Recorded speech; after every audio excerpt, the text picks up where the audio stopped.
Je ne sais pas si ce sont des organisations mystiques qui endurcissent vos cœurs comme ça. Sachez que vous avez le même Dieu que les pauvres et autres. Vous êtes sûr qu'on a le même Dieu? Oui, qui nous a créés. À la fin. C'est-à-dire que d'autres ont leur Dieu. Quelqu'un a travaillé pour toi. Même si vous vous êtes mal séparés, son Dieu, c'est son Dieu. Tout à fait. Libère-le. Pourquoi vous ne... On repasse la parole à Pierre Blériot-Niemek, cette fois-ci pour la dénonciation de ce mercredi matin. Parfait. Ici, la dénonciation de ce matin m'a fait pouffer de rire, mais elle est légèrement triste. Hein. Le monsieur qui est venu me voir, c'est un père d'enfant qui a travaillé dans une structure comme gardien d'abord. Ensuite, a upgrade, a commencé à faire d'autres petits travaux. On a même amélioré son salaire. Il se trouve qu'il y a 1 an et demi, il a été abusivement licencié par son patron. Il a revendiqué son argent pendant 1 an et demi. Il y a 3 mois, le patron lui a envoyé 100 000. Il ne sait pas ce que les 100 000, il me dit ne pas savoir ce que les 100 000 représentaient après avoir travaillé 6 ans dans cette boîte. Il y a donc 2 mois, il est allé laisser tous ses enfants chez le patron. Donc quand il est venu me voir hier, ses enfants avaient déjà passé 2 mois chez le patron, chez son ex-patron. Et il me demandait ce qu'il doit faire. Je lui ai demandé aussi, pourquoi tu n'es pas allé rester toi-même? C'est les enfants que tu es allé laisser. Bon, nous n'avons aucune nouvelle des enfants en question. Parce que moi, je voulais vraiment avoir de leurs nouvelles, hein, parce que on ne sait jamais. Nous n'avons pas de leurs nouvelles. Bon, il m'a dit que le patron suit souvent espace miné. Pourquoi je dis non? Que le patron qui sait qu'il a les enfants de monsieur, qu'il sache que nous sommes déjà au courant.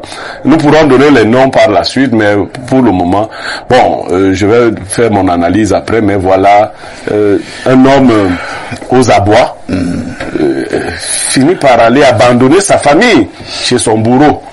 Bon, entre-temps, le monsieur, il est marié. Oui, pourquoi il n'a pas également laissé sa femme chez le patron? Bon, ça c'est... Non. Je lui ai posé ce genre de questions.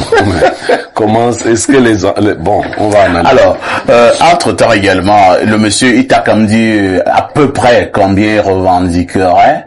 Non, il m'a dit qu'il fallait que le patron, lui n'est pas très intellectuel, que le patron calcule ses droits et lui dise ce qu'il va lui payer. D'accord. Bon, il comprend pas, après avoir revendiqué plus d'1 an et demi, on lui donne 100 000.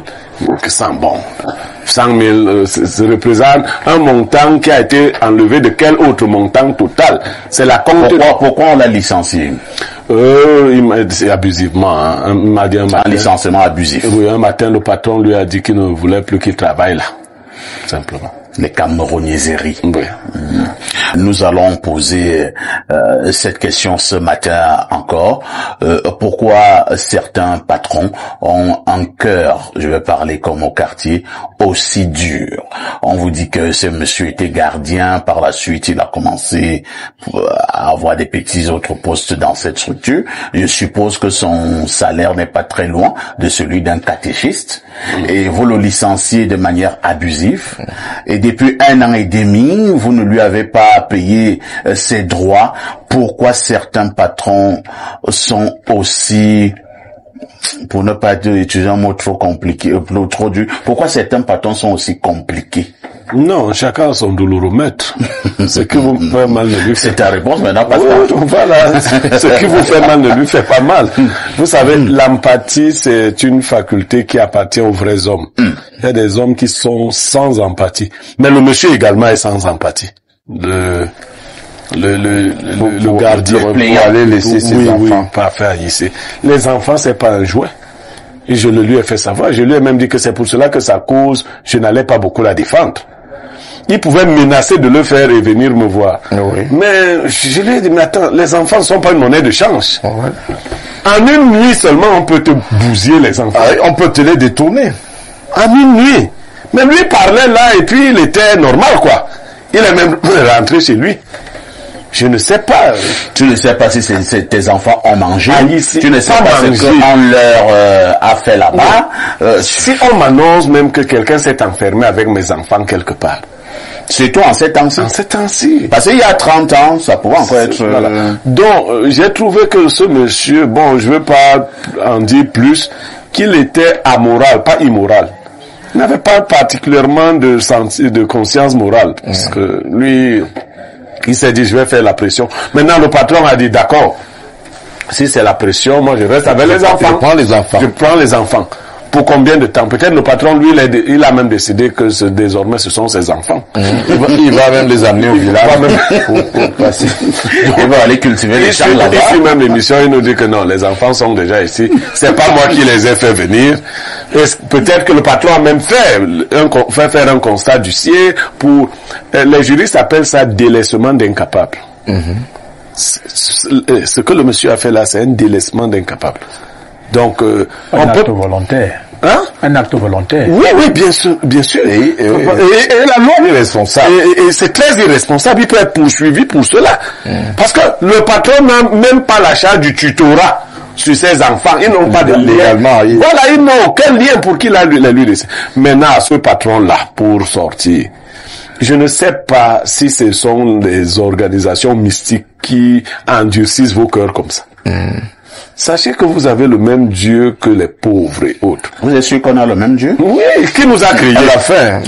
C'est-à-dire quand d'autres ont leur Dieu, quelqu'un a travaillé pour toi, même si vous vous êtes mal séparés, son Dieu, c'est son Dieu. Tout à fait. Libère-le. Pourquoi vous ne voulez même pas souvent que les séparations soient bonnes? C'est-à-dire que ton ex-employé soit chez lui en disant que parmi mes employés quand même, voici le meilleur. Voilà, le meilleur de tous les employés que j'ai eu. Bon, moi, je ne connais pas encore le meilleur de tous les patrons que j'ai eu. Et il y en a qui connaissent.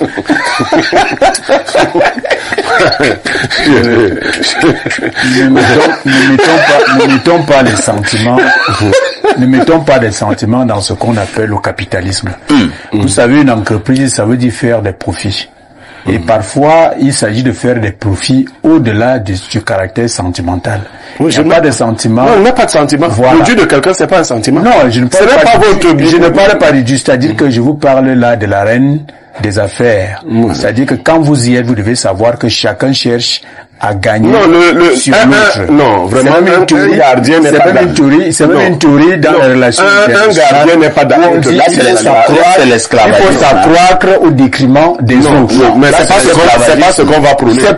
C'est pour vous dire qu'en réalité, le patron ne doit pas lui donner son argent. Non, mais la difficulté ici, c'est que le monsieur ne sait même pas combien le patron non, c'est au patron de savoir ce qu'il lui doit. Ce n'est pas à l'employé de calculer ses droits. Ça aussi, il faut le dire. Non, moi, je dis que si j'avais même été, si j'ai un patron qui me doit de l'argent, moi, je ne viendrais pas te donner mes enfants. Bon, moi, je sais pas quel est le patron qui va me devoir l'argent. Mais si moi aussi, je pouvais avoir un patron qui me doit de l'argent, je ne viens pas te donner mes enfants. Je te demande mon argent.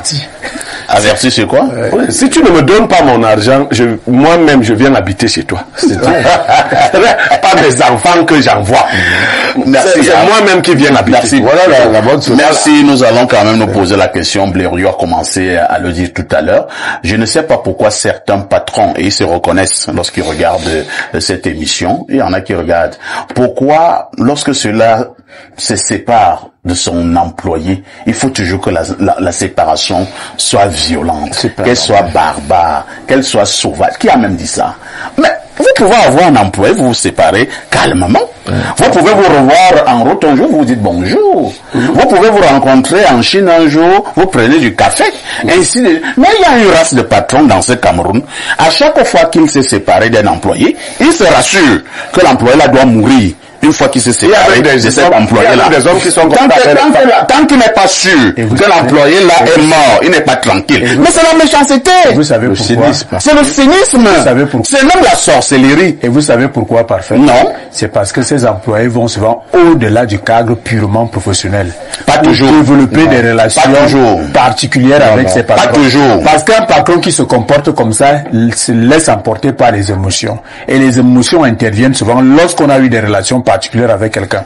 Vous savez, quand on reste purement et strictement professionnel, il n'y a rien qui puisse... professionnel. Oui, Roger Gueng. Oui, Blériot pose une bonne question. Est-ce qu'ils sont professionnels? Le capitalisme, ce n'est pas forcément le cynisme, ou l'esclavage. Pas du tout. Parce que le capital tient compte aussi des ouvriers, des employés qui doivent travailler. S'ils ne sont pas bien traités, s'ils ne sont pas en santé... Vous avez lu Karl Marx? Mais ce sont des doctrines. Le marxisme. Bien sûr, mais Marx je crois que aujourd'hui, c'est pour lui dire que ce qu'il dit. Mais non, c'est-à-dire qu'en réalité, quand on veut être un manager digne de son nom, on se forme aussi. Il n'y a pas de management sans visage humain. Parce qu'en réalité, ce sont ces... Est-ce qu'il y a même l'humanisme ici? Paye l'argent de quelqu'un. Est-ce qu'il faut être humain? C'est-à-dire qu'on n'a pas besoin... Il faut payer. C'est-à-dire que c'est... Est-ce qu'on a demandé de droit? Et d'ailleurs, même quand on va au tribunal, vous l'avez dit tout à l'heure, il y a toujours la phase de conciliation pour le travail. Il y a toujours la phase de conciliation qui précède la non-conciliation. Très bien. Quand il y a non-conciliation, il faut payer. C'est-à-dire que quelqu'un vient laisser ses enfants parce qu'il est en détresse. Vous savez qu'il a travaillé chez vous. Vous lui avez donné du boulot et vous ne lui payez pas ses sous. Ça, c'est du capitalisme, ça. C'est un mauvais capitalisme. C'est un capitalisme sorcier. C'est un mauvais capitalisme. C'est ça. On va lire quelques messages. Hein. Le monsieur du RDPC s'acharne sur le gardien parce qu'il a l'impression que le patron en question est un camarade politique. Patron du RDPC.